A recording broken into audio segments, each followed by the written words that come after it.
ഞായറാഴ്ച Sunday school കലോത്സവമായിരുന്നു കേട്ടോ. കുട്ടൂസ് പാട്ട് പാടി പ്രസംഗം പറഞ്ഞു. പ്രസംഗത്തിന് കുട്ടൂസിന് ഫസ്റ്റ് ഉണ്ട്. വൈകുന്നേരമായപ്പോൾ പെട്ടെന്നൊരു തോന്നൽ മലയാറ്റൂർ വരെ ഒന്ന് പോയിട്ട് വന്നാലോ എന്ന്. മഴക്കോളം ഉണ്ടായിരുന്നത് കൊണ്ട് തന്നെ കുട്ടൂസിനെ കൊണ്ടുപോയില്ല. ഇത് ഞങ്ങളുടെ അവിടെ വീടിനടുത്ത് പാണങ്കുഴിയിൽ വന്നിരിക്കുന്ന പുതിയൊരു കമ്പനിയാണ് കേട്ടോ. ടൂറിസ്റ്റ് ബസ്സുകളുടെയൊക്കെ ബോഡി ബിൽഡിംഗ് കമ്പനിയാണ്. നമ്മുടെ നാട്ടിലുള്ള കുറേ പേർക്ക് അവിടെ ജോലി കിട്ടിയായിരുന്നു കേട്ടോ. ഇതുപോലെയുള്ള കമ്പനികളൊക്കെ നാട്ടിൽ വരുന്നതൊക്കെ വളരെ നല്ലതാണ്.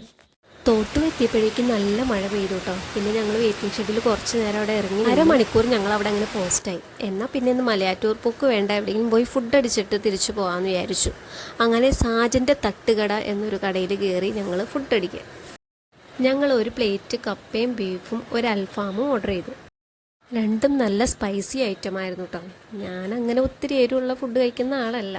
അങ്ങനെ ഒരു അംഗം വെട്ടൽ കഴിഞ്ഞു. ഈ തട്ടുകട വരുന്നത് തോട്ടുവ കുറിച്ചിലക്കോട് പോലീസ് സ്റ്റേഷൻ്റെ അടുത്ത് തന്നെയായിട്ടാണ്. പിന്നെ ഞങ്ങൾ നേരെ വീട്ടിലേക്ക് പോന്നു. അപ്പോൾ എല്ലാവർക്കും ഗുഡ് നൈറ്റ്.